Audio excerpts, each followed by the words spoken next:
Welcome, Joeri Achterberg, to this Q&A for Collabwith. So welcome to the conversation. Thank you, Jara. So you are part of the team of the Radar Based Avionics. What is the Radar Based Avionics and how did you get to this idea and to kick off the project? It's quite a history, but I will try to tell it briefly. Radar Based Avionics is all about free flight. Our focus is optimization of the aerospace, and for achieving this, we give electronic sight to drones, UAVs, small aircraft, and the electronic eyes reach far beyond eyesight. So helicopter, drones, and general aviation, with our technology, they get the capability to navigate securely around obstacles and land safely in every condition possible, which is currently not possible. For instance, in a mist or high winds or snowstorm. Our main founder worked for years at the Dutch National Aerospace Laboratory, NLR, and TNO, and he used that time of developing his ideas towards maturity. With some conceptual ideas, he wanted the Collier Trophy, which is quite a prestigious trophy in the aerospace domain. And then he decided to materialize his ideas into a company, into a real product. And the company was called Selfly, which now is the holding company of the founder itself. Then he applied to SBIC. Yes. And me and some other partners got in touch for accelerating and financing the developments, resulting in a very large European grant as a foundation for the technical and business development part. And from 2020, I engaged into the company, which was then renamed into Radar Based Avionics, which has the name of the product in it. Yes. And how was the process to apply to SBIC Noordwijk Space Innovation Center, and as well to apply to the grants?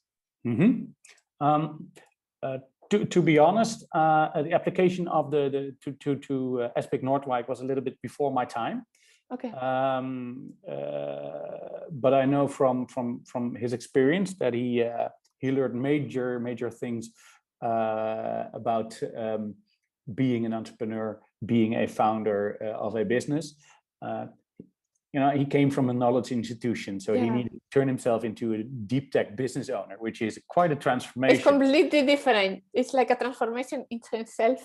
Yeah. So not only he had to transform himself, he also needed to start a company in a really quite a difficult field with stakeholders that are really can be quite tough, a little bit conservative, rule-based, which is something else than trust-based. So for him, it was quite a journey. But what I feel and what I see when I walk around at SBIC, is that when you've got it, you can reach for the stars, reach for the moon, is what I say, and you are serviced, and most ingredients are here. Yeah. I think they are part of. I interviewed Martijn Lijnberger inside the book as well on how to create an innovation ecosystem, because I think Martijn is doing and the whole team a very good job on to create this kind of community and helping each other, and you have all the tools you need to learn. And as well, the people are feeling part of as well, very engaged and and interactive. So this is like, I am happy like you can see it as well from your perspective. Exactly. What I like to stress is that I've been walking around a lot of incubators, and some of it are pretty good, as Yes Delft is, but some of it are not as good. And the major thing, the major difference in success, I would say, is that there is human interaction. Yeah. If you facilitate human interaction, things happen. If you get feedback, if you can get into discussions with peers or people without your regular business, you will get other views, and that's why I think that is crucial for so these feedback rounds are crucial for developing your ideas, developing your products, getting to new business ideas for change, really. Yeah, and I see as well the authenticity part. Like really is taken very seriously. It's not only to prepare a PowerPoint for investors, but really to make your business. True. To make your business work. Yeah, indeed. Yeah, so the other question is about, because you receive a successful European grant. Yeah. Why is it so important for startups and SMEs to apply to European grants alone or in consortium? And plan for this kind of blend finance model, like you can get from customers, from public grants, but as well from investors. Yeah. Why is it so important to have this kind of blend? I believe from my experience, I've been working in this field for 15 years right now. What I learned as a student doing some business studies, you're going to start your company, and you have a product market combination, and once you have that in idea, you run as fast as you can towards seed capitalists, venture capitalists, etc. But what they always do is say, I want a part of it, and that's no shame, because they're offering something. But what always happens as well is that after they get involved in your company, they say, give me leverage. And leverage means, one, yes, of course, sales. You have to do sales, but you're not there yet. You don't have a product yet. Yeah. You need to start somewhere. So, or sales, or they say, give me leverage, go and find grants, go and find me soft loans. In that way, I put in some money, which actually they don't, but first what they do is get other money in, and they're inflating the balance sheet of a company, which makes it more worth, more valuable.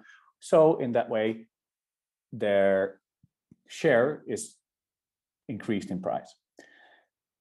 As a businessman myself, I believe then you're going to put the crown jewels away too early. So what I see is when you see this process as an onion, is first you got to do is get yourself some starting funds. Yes, most of the time you need some funds from yourself, but because without any without a basic fund to start your company, it's really difficult. Then you need bootstrapping. Then it's going without a euro, you can't make another euro. Yeah, basically. So you need a starting capital. But when you have that, you can invest in stuff, invest in wages, invest in hiring people. Then you need to take a look at what can I get to get my cost down. Yes, you have your tax shield, and yes, you can get your what we call cash in grants from, for instance, European Commission or the Dutch government or other governments. By doing so, you can bridge at least, if you do it right, the first desert, the first dry period, because you need to develop something which is valuable, which you can put to the market. Yeah. When you've done that in the innovation cycle, you have a prototype or demonstrated prototype. Then you need to market it, miniaturize it, terrorize it, industrialize it. that's the second desert. The second desert is, in my opinion, the part where you should think about getting external funds. But first, always look at, can I get free money without dilution of my stake? Yeah. People tend to dilute too easily. And what they get is they get a big brother telling them what to do, how they should do it, why they should do it. And then a lot of companies fail. Yeah. So it's not about, that's not the right incubation method is for me. Yeah, for me too. Well, great. I have some other pressing reasons too. The major, because you have wrote a book about funding innovation. Yes, I have. Yeah. So you are the expert. The Elixir for Growth, but it's an old book. But I wrote it 10 years ago. I think it still is valid. I think we can still get some of it is. But I learned a lot in the last 10 years. But most grant suppliers have a focus on societal value. So if you get granted, you know that your idea has basically the opportunity to fulfill a societal need. So actually, it is a stamp of quality, a stamp of market or urge. Yes. Secondly, writing a grant proposal forces you to think and do research about stuff that might be a little bit uncomfortable. So is my idea as good as I believe it is? What is the true competition? What are my real USPs? Is it believable? Does everybody expect that or accept that? What are other market developments, technological development, legal developments, other risk? A lot of entrepreneurs, they are in love or fall in love with their own ideas, which is often for a good reason, but they seem to forget the world around them. And in the end, an idea or a product only has true value when someone is willing to put a price on it. Yeah. And that price is validated, for instance, by external parties that say, okay, I can see the value of your proposition. Not always, because, well, I know a short story about 3D printing. The government didn't see it, but in the end, we all know where that went. Another reason, obviously, for obtaining a grant is the financial part. Every idea needs to be fed with know-how, capabilities, hours, building prototypes, tests, etc. That's being at a cost. With a grant, you can do that. But also a grant provides and urge you to work methodological, which is for young entrepreneurs. It is quite difficult, so they need a little bit of a framework. They need milestones, and it helps you to focus your work with a professional attitude, and it helps you keeping your project within time, budget, and scope. And it's less relentless than an investment would do it. They would say, these are the milestones. If you don't get it, you don't get it. With a grant, it says, okay, if you don't get it, where are you then? Okay, let's proceed. And I already mentioned it. I believe that some grants, not all, but some grants can be seen as a stamp of quality for further investment. So whether it's another government grant or a seed fund or a venture capitalist. So on all these are some reasons why I believe that startups and even scale-ups should not only consider external private money, but also governmental money. Yeah, totally. And I think it's part of the learning, like your founder of avionics, like to translate research into a product commercialization readiness, go to market with any kind of background on entrepreneurship. I think it is very good to understand the part of business. Yes. And how to think in a different way, getting still a public grant when they are used to. So from a research perspective, and then to have this time to transition in the other field. Exactly. It urges you to have a 360 view, whereas most people only tend to think forward. Yeah, totally. And don't look over their shoulder. Maybe they will be caught in the act and a competitor is advancing and then you're gone. So you need to alter. Yeah, but you are a grant specialist as well with your company, Scherpe Tanden. Mm-hmm. Can you provide 5 best practices to write a successful European proposal? Yeah, I can. In short, successful companies prepare in advance. They know their industry, they know their clients, they know the competition, have a freedom to operate. So from an intellectual property point of view, have a great story, have truly a great story. You need to have a story and can write or hire someone to make a killing proposal. And I will elaborate on that. You have to do your research. So when you want to be successful on the field of obtaining grants, you have to start way in advance. The competition it is a beauty contest. So the competition is fierce, and you do need to be in the top 3 or 4% or 5% to be able to win.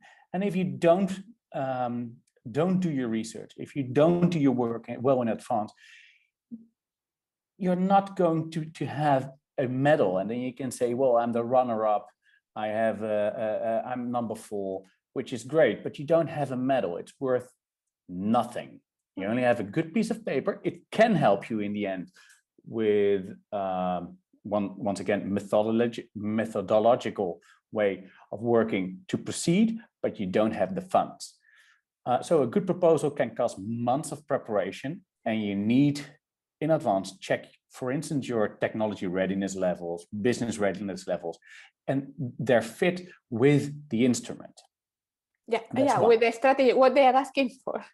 Exactly. It sounds like an open door, but when people smell money, they do crazy stuff.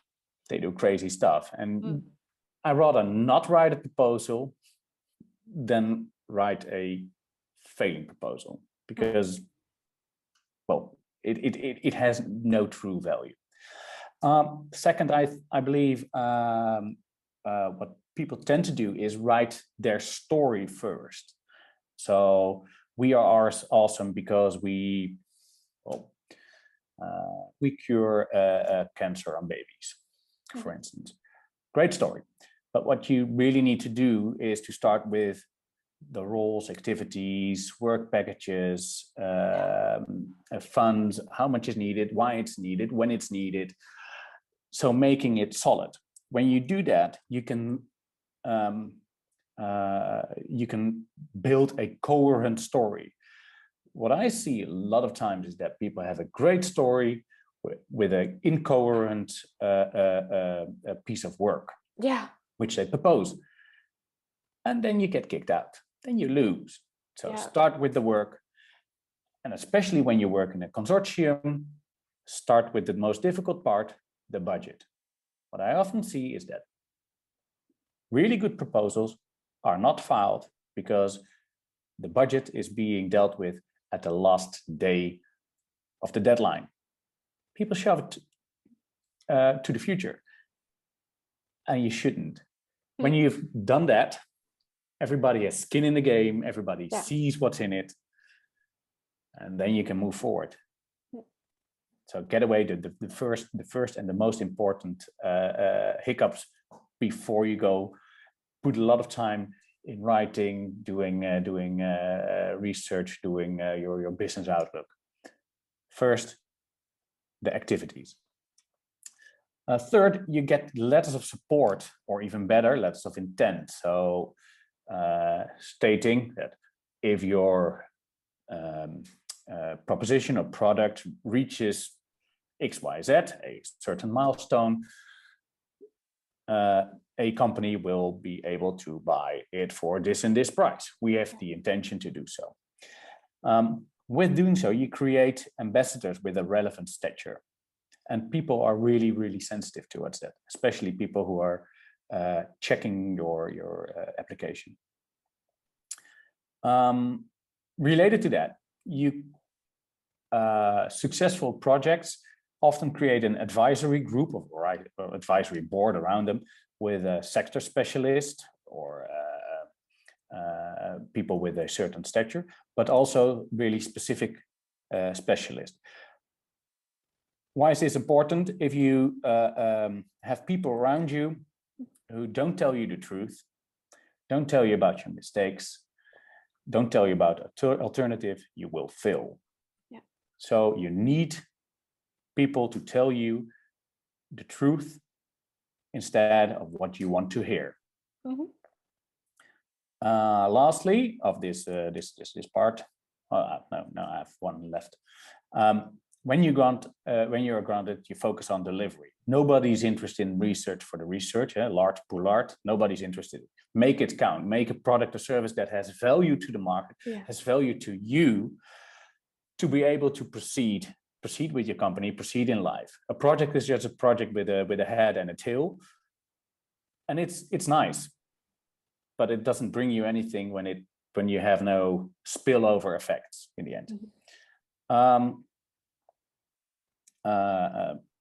What I would like to urge, and I said it before, my most important remark I want to say to people who are interested in grants: investors, from whatever sort they are, they always say straight after a company acquisition, get me leverage.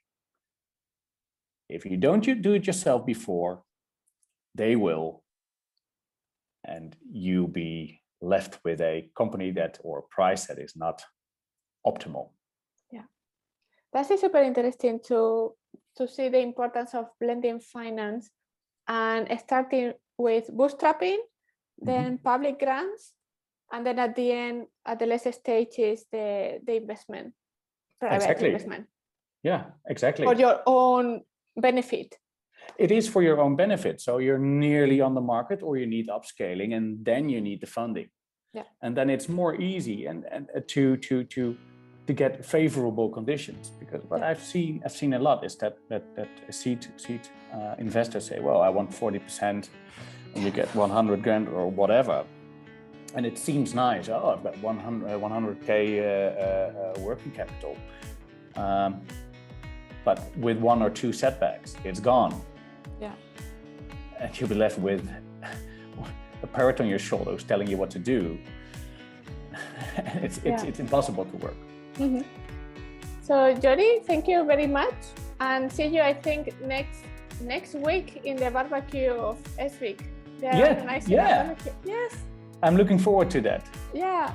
So thank you very much for your answers. I think it's a very good example of how SBIC is doing with startups, entrepreneurs, and as well, like, you can leverage your own knowledge as well to help others inside the community totally. I think that is super valuable. Well, thank you. I'm a little bit silenced right now for this sentence. Thank you so much. Yeah, thank you.